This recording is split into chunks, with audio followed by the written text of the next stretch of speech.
الله الرحمن الرحيم الحمد لله والصلاة والسلام على رسول الله وعلى آله وأصحابه أجمعين. السلام عليكم ورحمة الله وبركاته. وكي أن يلبوم على قبلي سيبي جوكو والنظرة الفقهية لبعض المسائل الشرعية المطروحة يتيافي منه با ní abala eléyìí ní òní yìí insha Allah ta'ala náà ni ọ̀rọ̀ tí ó dìrọ̀ mọ́ az-zakat. Ní àsìkò tó ti kọjá lọ àwọn tá a jẹ́ ọmọ kéwú àti sọ àwọn ọ̀rọ̀ kan tí ó dìrọ̀ mọ́ ọ̀rọ̀ zakat.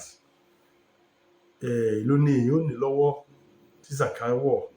báwo la ti fẹ́ kàǹtì zakat pẹ̀lú owó tí à ń ná ní ọ̀dọ̀ wa ní Nàìjíríà.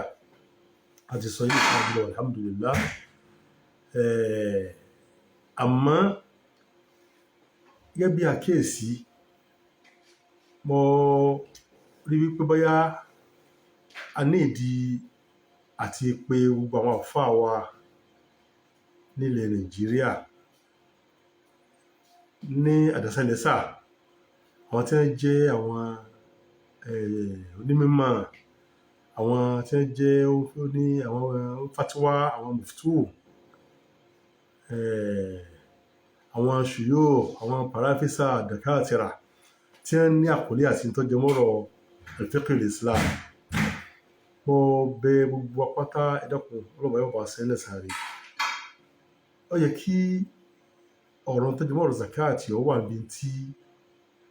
ìjókòó wà lórí ẹ̀, torí pé ìtọ́jú mọ́rọ̀ ìlú wa Nàìjíríà yìí àwa ni ọkàn. Àwọn tó bá ní kí wọ́n mọ̀ nípa ìtọ́jú mọ́rọ̀ fiqh al-islami àwọn ní ọ̀rọ̀ yìí kàn. Ọ̀rọ̀ yìí ọ̀kan ẹlòmíì tí wọ́n bá sì yà sí kọ̀ọ̀kan wọn. Àmọ́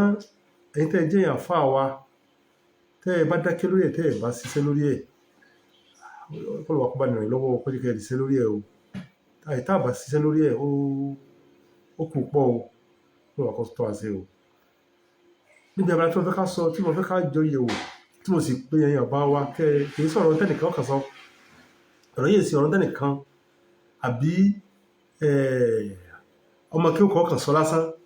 àfi kó jẹ́ pé ó ní ọ̀rọ̀ ẹ̀yin shuyukh, ó ní ìròrí ẹ̀yin shuyukh nínú ní ó fi ní agbára láti mú ọ̀nà kan. Kò ní bójú wá pé Nàìjíríà báwọn ẹ̀yin shuyukh ti pọ̀ mẹ́ tó rí ọ̀rọ̀ zakat bẹ̀ rí yanjú, kò bójú mọ́ wá pé wọ́n tẹ́jáde ṣẹ̀ríà kí ni àǹfààní wọn. Ebi wọ́n lè bá faláǹfààní tọ́jú mọ́rọ̀ fiqh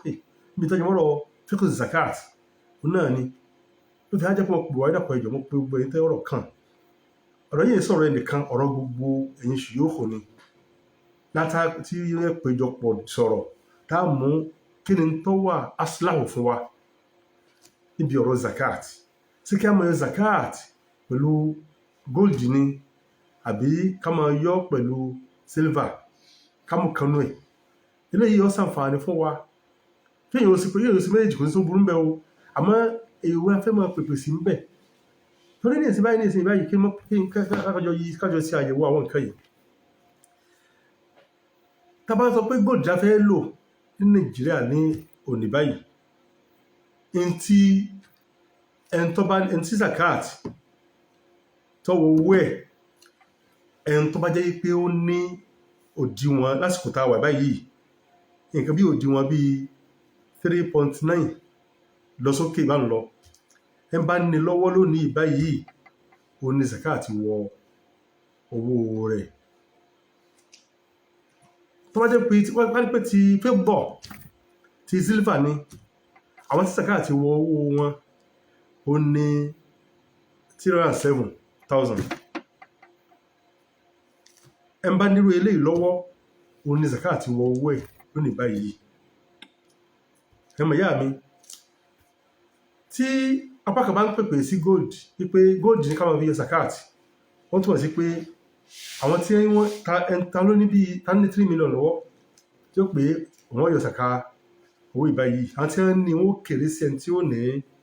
ẹni tó ń lọ bíi 200,000 lọ́wọ́ á rò pé léhun tiẹ̀ ó kéré. Ẹmọ̀ ìyá mi àwọn àfáà ní àsìkò tá a wà yìí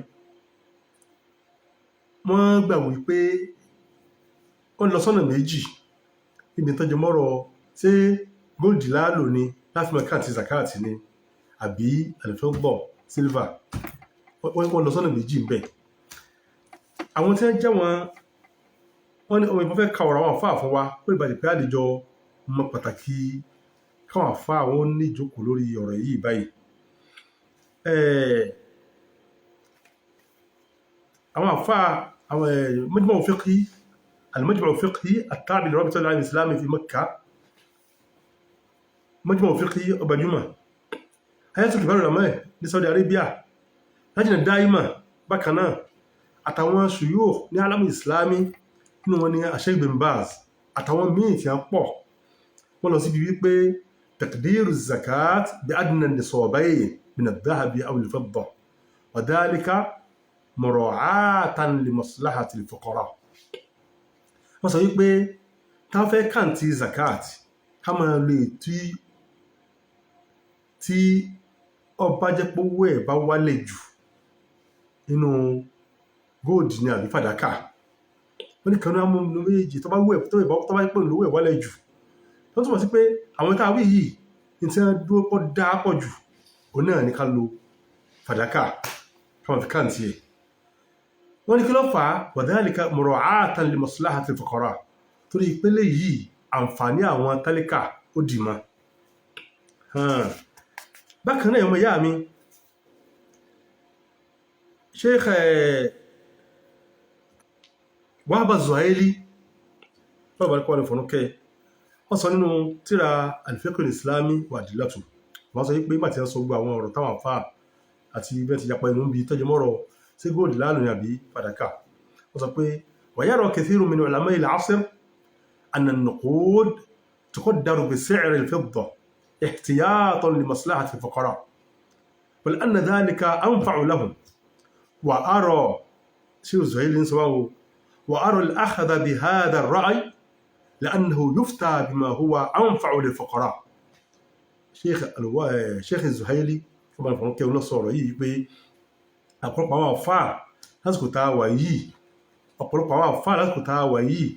wọ́n rí wípé àwọn owó tà náà yìí ní tá a lè máa fi tá a fẹ́ yọ zaka rẹ̀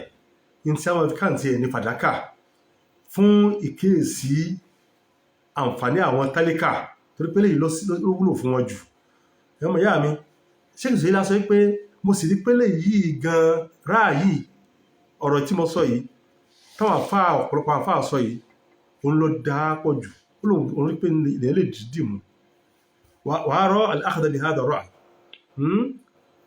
kí ló fà á torí pé òun ló sàǹfààní fún àwọn fuqara jù. ẹmọ ìyá mi tá a bá ní pé ẹ bá ní 3.9 lọ́wọ́ ní kọ́mọ yọ zakat àwọn tí ó yọ kéré tàbá sọ pé tàbá ní ká ló ti fàdákà tóhun kéré tó pé kódà ààrin tó ń lọ bí tọ́fẹ̀ tó mẹ́wàá rẹ̀ yọ ń bẹ̀ tàbá ní pé lè ká máa lò ilé òun tí ó sàǹfààní fún wa pọ̀ ju ẹmọ̀ yá mi. àwọn Saudi Arabia mọ̀ṣá ọmọ tó ń wí ní ìsìn báyìí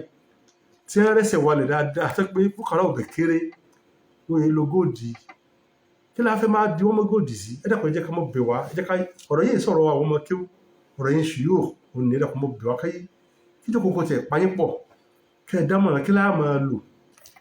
torí ìrọ̀ṣẹ́ àwọn fòkàrà ò pọ̀ tá a bá sọ pé